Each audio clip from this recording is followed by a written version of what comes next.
Okay. Alright, continuing, there's just a little bit more to talk about, but God, gotta keep doing, gotta keep talking when it's time to talk.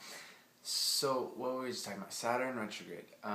Yeah, that was pretty much it for Saturn retrograde. I just wanted to say again, I really, really, really encourage you to explore your emotional depths, to face the inner demons, and when you face them, even if you're scared, keep moving ahead, keep progressing.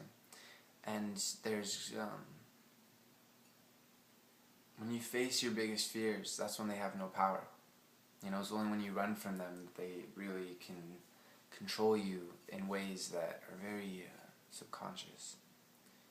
So, this is the time with Saturn and Scorpio for all of us to really be working through our karma.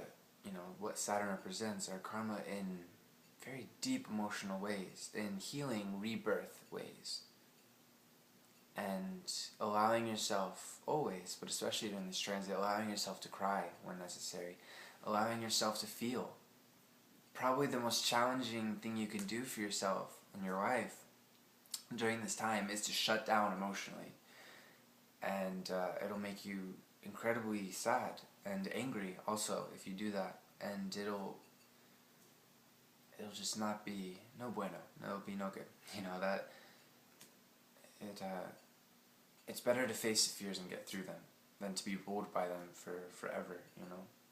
So best of luck to you with that. I know it's a lot easier said than done. It's very difficult to face our deepest emotional fears, and take your time. Go at your own pace. It's not like there was a time limit ever with any energy, especially with this transit. There's not like when Saturn's out of Scorpio and in Sag, like I was saying in the previous video. It's not like okay, all emotional, growth and depth and rebirth is done. No more. No, of course not. But it's good to at least plant the seeds during this time and to water them and to, with intention, going, okay, I know I need to face that. I'm not quite ready now, perhaps. Later. Okay, and to just kind of keep watering that and let it grow when it needs to. So, and especially since Saturn's retrograde, man, it's so interesting how so much, whenever Saturn's retrograde, I always find that incredible things happen, really, when we're forced to go within and resolve our own karmic chains, resolve our own issues. And like I said, I've had incredible rebirths in some of my relationships that I never would have thought possible, and I'm so happy that happened. And I've been working hard for that to happen, as we all have, consciously, subconsciously, either way, maybe both, during this time. This is the time for that kind of stuff. This is the time especially for that kind of stuff, I should say. So a little bit more, let's see, what else we got? I talked about that, Venus in Aquarius. This is a fun energy. Venus will be in Aquarius for probably like another 2.5 weeks, 3 weeks, something like that. But this is gonna be really, it already has. It's almost like smack dab in the middle of Aquarius. It's 11 degrees right now, which is fortuitous considering 11 is the master number, or one of them anyways. And also the sign for Aquarius, so that's cool. And it's sextile Uranus in Aries in 11 degrees. Cool. Very cool. Thanks, universe. Both of these energies are going to promote a lot of positive change in our lives. Like I was saying, whenever a new planet enters into Aries, it's a whole other cycle. And Uranus being one of the planets of the Aquarian age, and again, I've done a video for this one too, so go ahead and check that out if you want. And specifically, the interesting and very powerful square of Uranus and Pluto. That I did a video for that. I think actually that's the only video I have for Uranus and Aries. I'll have to change that. But that has tons of info about it, so maybe actually I don't need to. But in any case, let's focus on Uranus first. Uranus is getting us all to move forward, hence why we have so much energy, I find. Again, it's every year it seems like we're moving forward exponentially, and especially since Uranus entered Aries, humanity on one hand has been pushing ahead. Of course, Pluto and Capricorn on the other hand has been dragging us, but it's not really dragging us. It's just wherever Pluto is. I've studied Pluto for a long time, and convinced of its very much usefulness in astrology, as many astrologers are. The last time Pluto was in Capricorn was in the time period right before the American and French revolutions. No, I do not think that we're going to need some kind of big violent revolution. Like I said in the video before, I think humanity has gotten past that. You know, we needed that during that time, and whatever, we had to, karmic circles back and forth, especially with the French Revolution. We saw all that craziness leading to Napoleon and Restoration, and another revolution, and another empire. So, fuck, it's just chaos.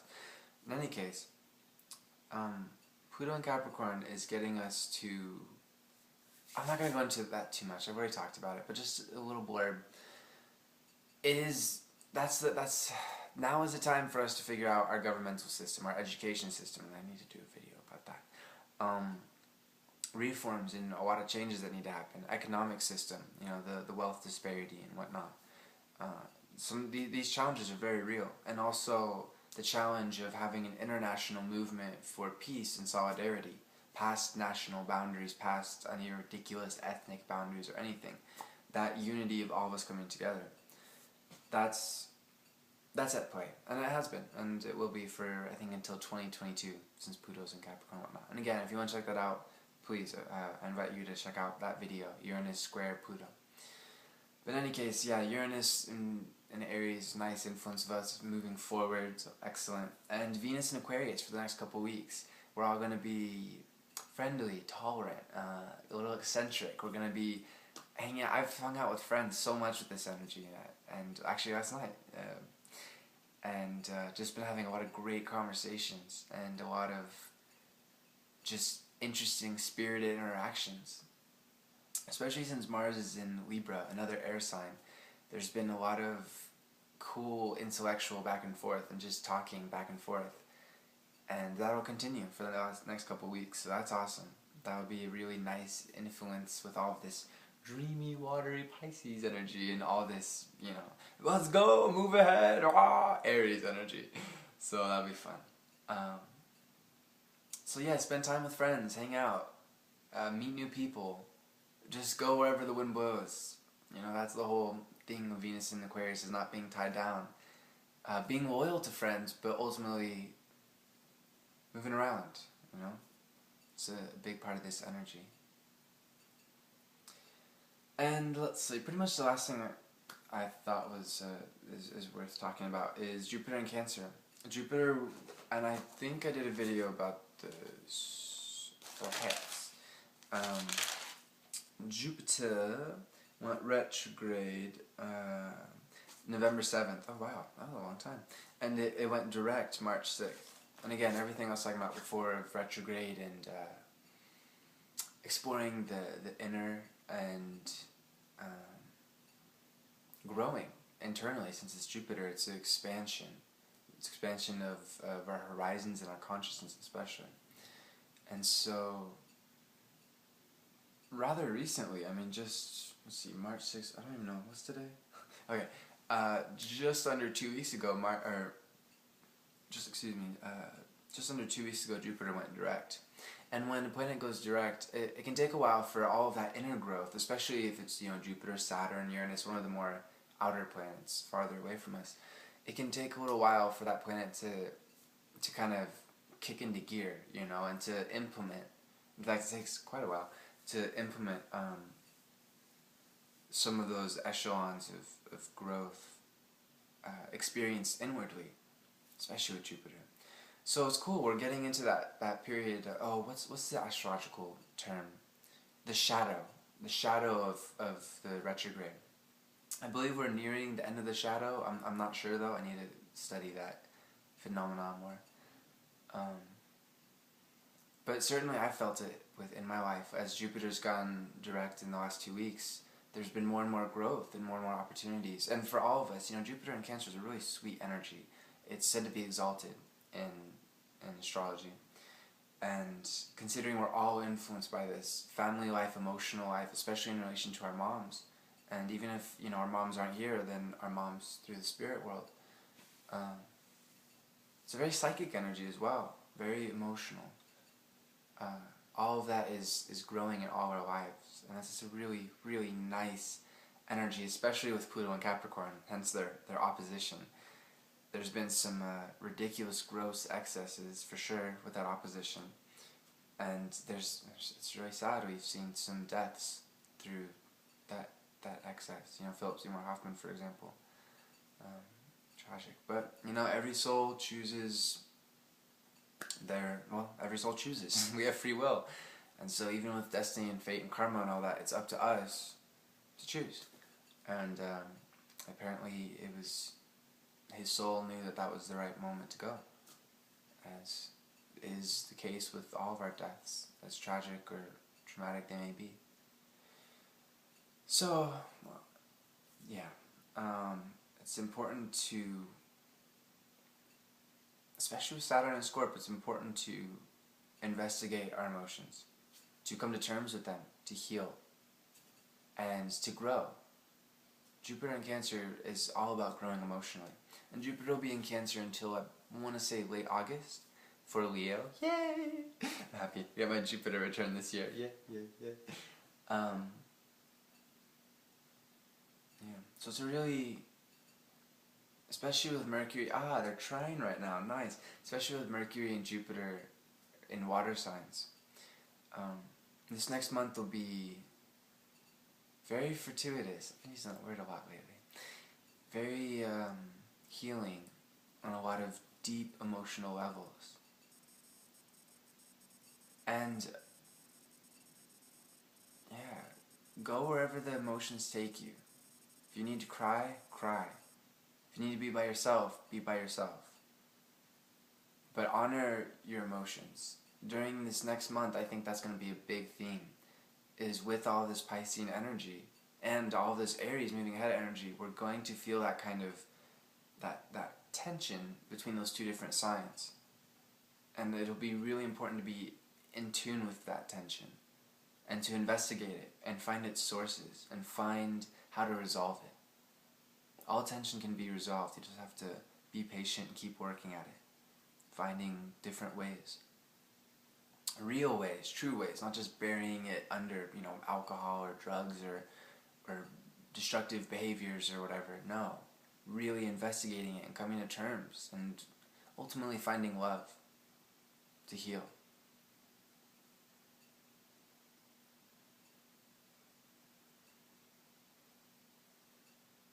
So, on that note, I wish you a very... one more thing. North Node is in Libra now. It was in Scorpio for a long time, and it is now progressing into Libra, whereas conjunct Mars currently, and I'm guessing it will continue. I'm not really sure how fast. No, I do. North Node takes about a year, maybe a year and a half, to transit each sign, and it goes retrograde through the chart. It's interesting, very interesting. But that's good. That adds a lot more peace, a lot more harmonious activity, a lot more people working together and not trying to kill each other like in past, and unfortunately present in certain cases. So that's really good. North Node is said to be, as a soul, S-O-U-L, as a soul purpose, what we're developing. And when it's transiting, we're all developing karmically together how to work together more, how to harmonize better, how to be more tolerant, how to fight for those who can't fight for themselves, how to give voice to those who are voiceless. And so that's really encouraging. It's really beautiful. And again, I think we'll see growth in LGBT rights. I think we'll see growth in women's rights throughout the world. Things that need to be happening. Things that should have been happening a long time ago. Again, sometimes, silly world, silly monkeys. But in any case, even if we are evolved monkeys, we have divine consciousness. We're co-creators with the universe. So, on that note, I wish you a very happy beginning of this next cycle. It's very exciting. I looked it up. It's only 2 days away. Beginning of this next cycle. And yes, move ahead. Feel that burst of energy coming to you, coming to all of us. But relax. You know, Mercury is in Pisces. It's time to reflect. It's time to dream. Literally dream. I've been having vivid dreams, and I can actually remember them. I usually have vivid dreams, but I can only feel them in the day after, you know, when I wake up. I can never actually remember them, but that's been interesting. So, embrace your dream life, literal and figurative. Reach for the stars. Take all of that energy that's coming towards you and really use it. Really use it in positive ways. All of our egos are going to be kind of bursting very soon. It already is, you know, the sun's on the cusp, and it'll be conjunct Uranus and Aries soon, so it'll be interesting. Our egos will be pummeling us forward into new evolution and new planes of consciousness. It's going to be so exciting to experience. But ultimately, you know, ego energy, it's incredible, it's creative, it's fiery, it's so warm, but we need to temper it. And that's where that Mercury in Pisces, that Venus in Aquarius, Jupiter in Cancer, Mars in Libra especially, that's where that part comes in. And that's where we direct all that incredible energy and that incredible ego creative energy into positive long-term outcomes, not just ridiculous outcomes like you know, big ego flare-ups like, oh, I am so this, oh, fuck that, and also anger and whatnot, you know, just burning up for not really good reasons. It's good to burn for good reasons. Those are awesome. That's you know, spirit. That's the zest of life, man. It's fucking awesome. So I really urge you to enjoy this, and to be just, you know, to keep in mind I have all this energy, let's use it for good, positive, creative purposes, to fulfill me as an individual and thus fulfill the universe. Because once you know, figure out yourself, you can help figure out everything else. Happy spring equinox, beginning of a new cycle. It's very exciting. Namaste.